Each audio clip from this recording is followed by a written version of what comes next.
Hello, it's Steve here again from the Studio One Soapbox. In today's video, we're going to discuss ideas for the mix, everything to do with the vocal.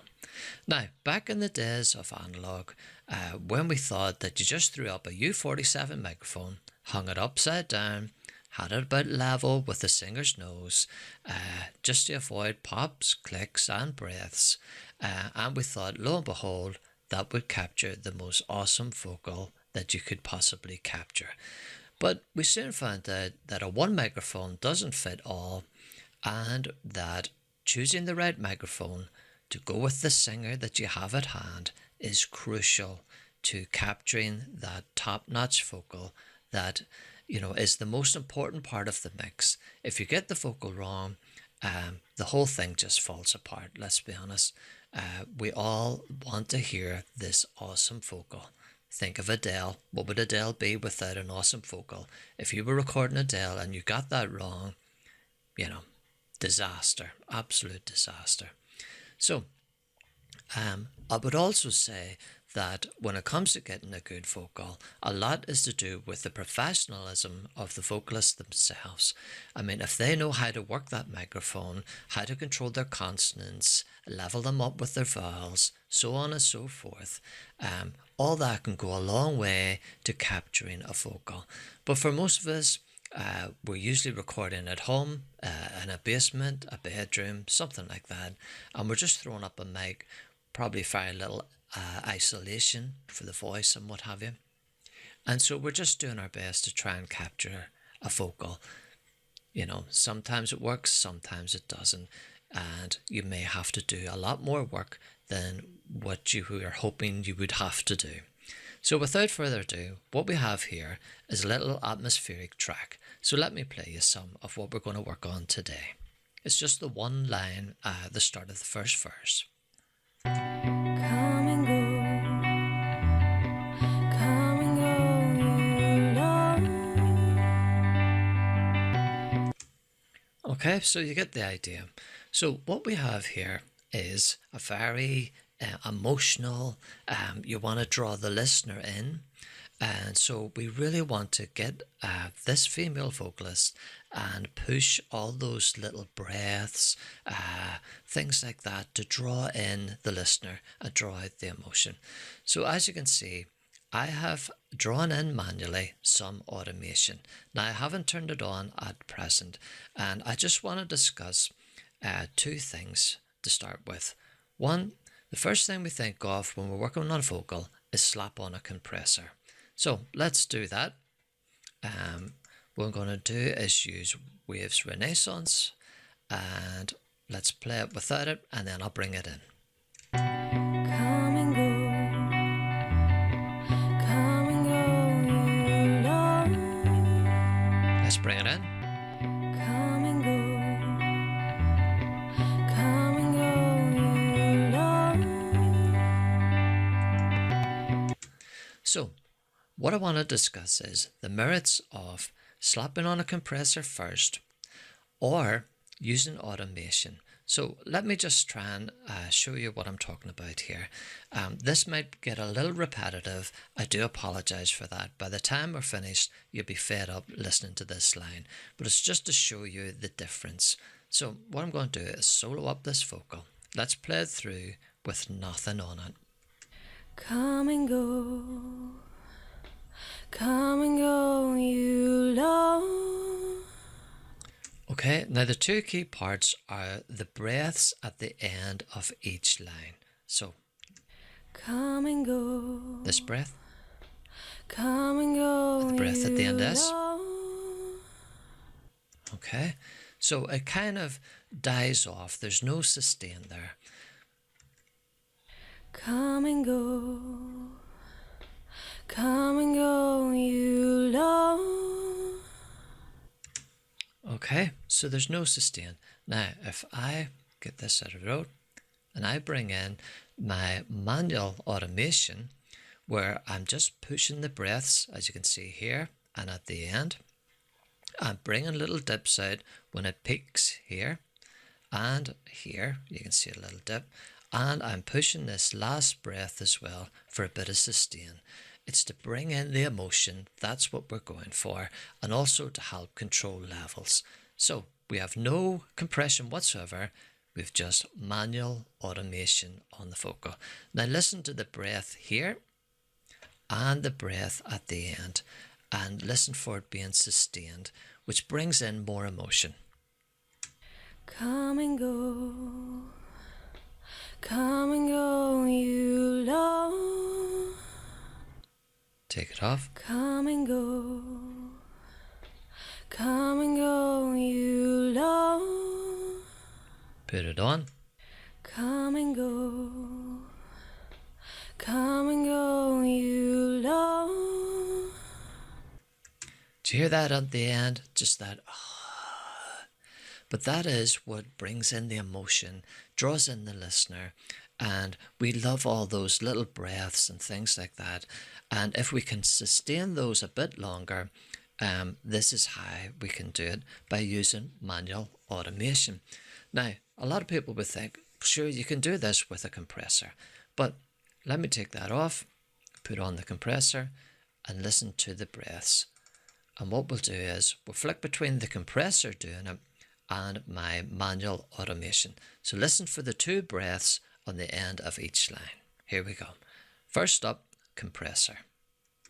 Come and go. Come and go, you Lord. Automation.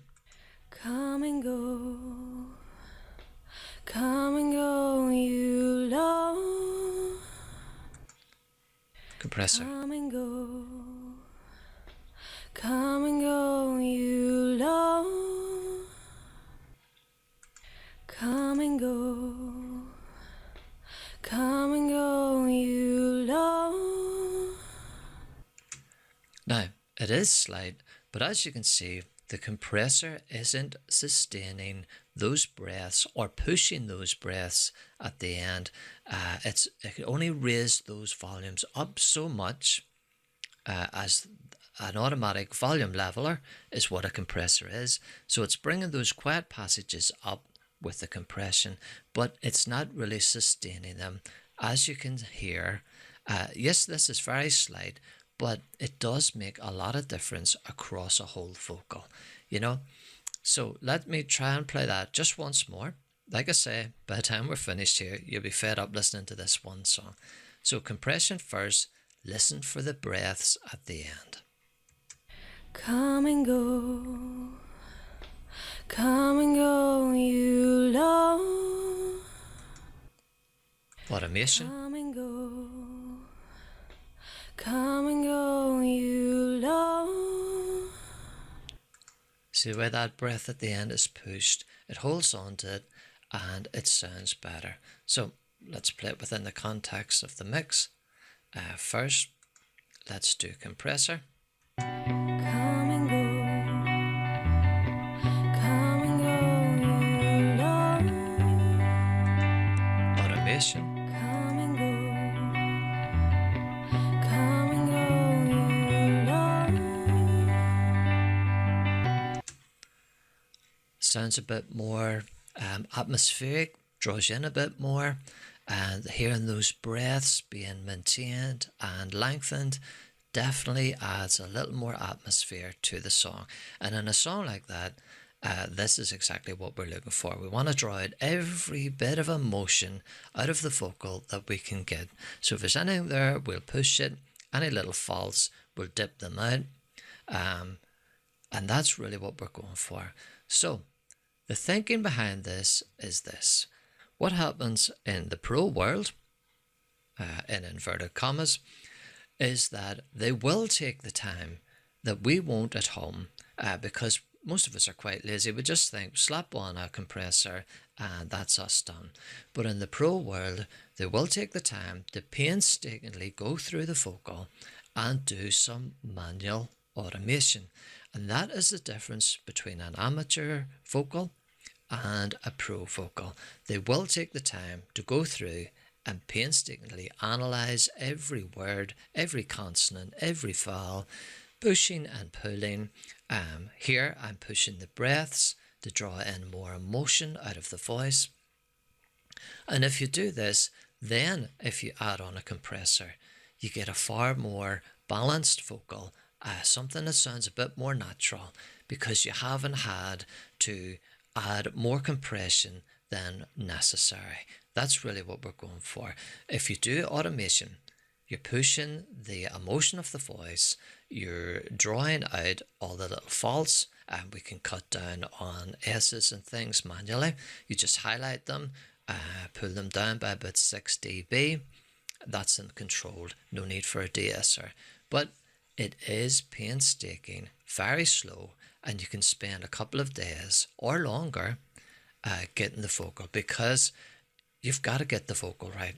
And depend on the singer. Say you were lucky enough to work on Adele's voice. You want to get every little part of that just right. 100% on the button, because that voice deserves it. That's what we're talking about. When you've got a vocalist who just has an amazing voice, they need an amazing engineer to draw out everything, every last drop in that vocal, and get it into the song and make it sound the best that it can be, which at the end of the day, for all engineers, is what we're pushing for. So if I put on the automation, and let's put on the compressor as well, let's hear what we've got now. Come and go, you love. Take off my automation just. Come and go, you love. See, the breath drops off. Come and go, you love. Love that. Love those breaths at the end. Let's put it in the mixer and we'll play it through once more. Just. Come and go, you love. Lovely. So that's our first choice. Is one, do we want to put in the effort? Do we want to put in the time and do some manual automation where we're pushing little breaths and little things we really want to hear? We're cutting out when it gets a little too loud. Just manual compression, you could say, just controlling the level. We're pushing little breaths on emotional tracks such as this. And we can even take out consonants that are, plosives, really. Come and go. This next one, Come and go. where we have the k, k. Then we could simply go in there. That's probably it there. Let's highlight that. And let's split that.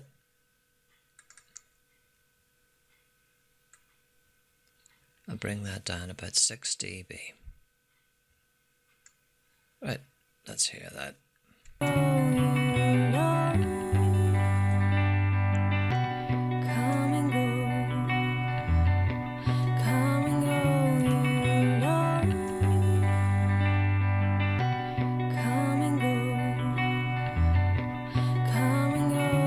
See, we've softened that k sound.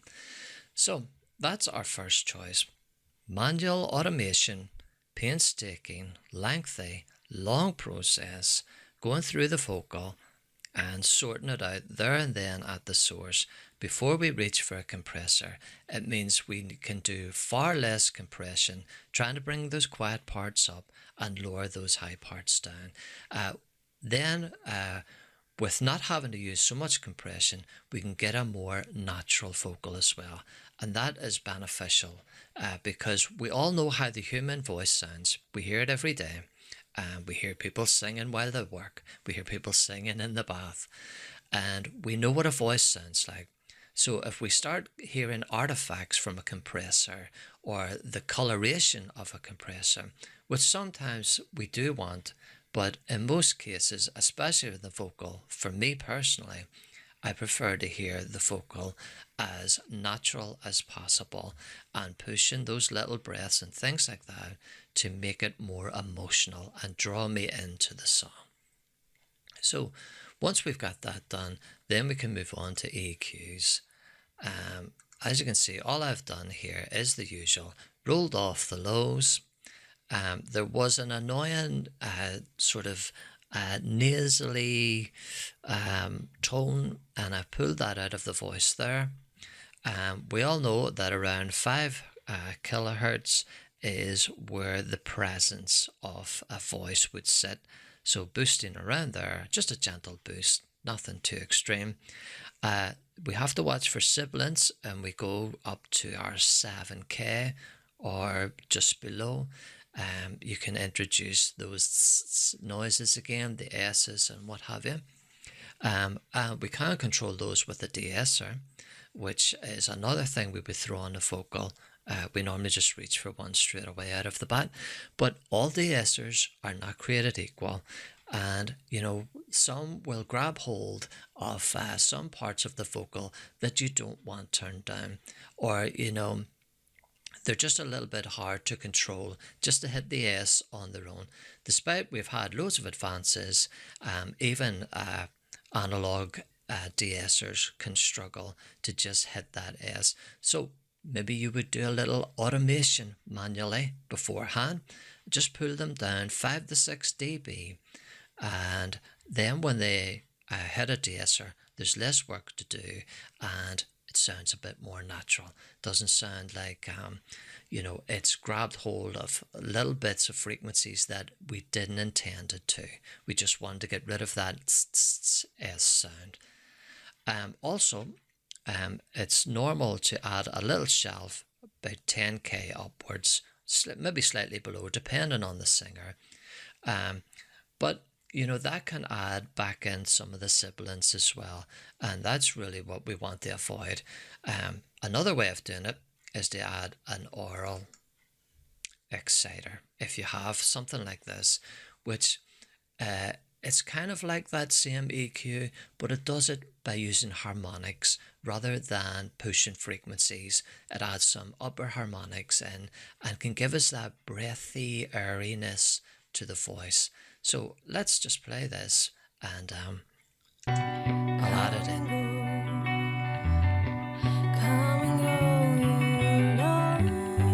Add the exciter in.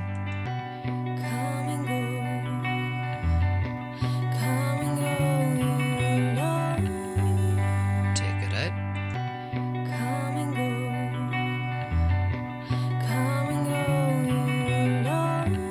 Add it in.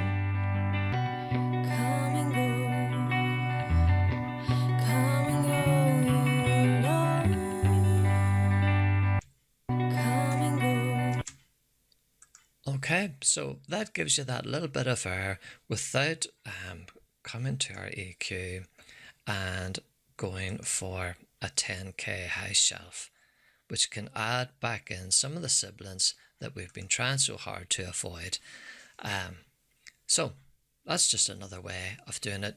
Let's use upper harmonics. Let's add those in and get those airiness and breathiness to the voice that we're really looking for.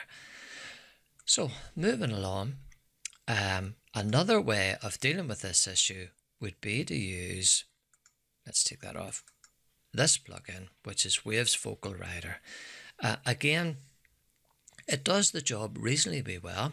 It doesn't act as a compressor because there's no compressing. It literally is manually riding the fader, which is how we used to do it before compressors became the main thing in analog studios. And still a lot of people stick with that old way, where as a singer's singing it, you would maybe have the words written down and you'll make little notes of where they've been pushing the volume or where they've been quiet, and so you'll manually ride that fader. Well, this is an automated way of doing it, but what I've found is it's quite tricky to set up, and it doesn't give the same result as manually pushing and pulling. It can't be as accurate as that. I think that's the way to do it. Is it a great plugin? Absolutely. Absolutely. It can cut down on this work. I could simply get this to automate it and add that automation line on top of the vocal, and that'll get us a bit closer to where we want to be without reaching for a compressor, as we say. So let me put this on and just let you hear that. Firstly, without, and then I'll bring it in.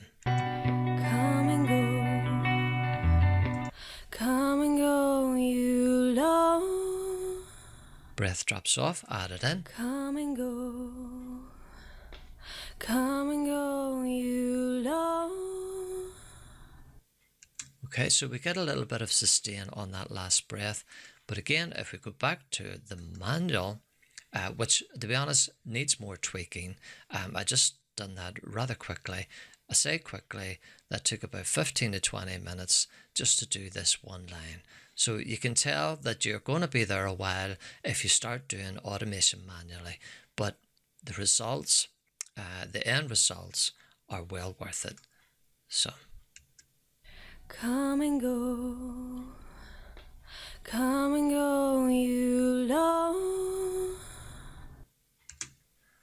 Okay, so fantastic. After we've done that, we've manually automated the vocal, and we've done a little bit of compression. It looks like there's a lot, but as you can see, there's about 1 dB of compression going on. Come and go. If even that. Come and go, you love. And that's the thing about doing the manual automation. As I say, less compression to be added. The less compression you use on the vocal, for me personally, the better. Because it sounds far more natural and sounds like you're right there in the room with them singing close up on the microphone. That's what we're after, especially in an atmospheric song like this. We can add on our oral exciter, do a little bit of EQ, exciter, and we end up with this. Come and go,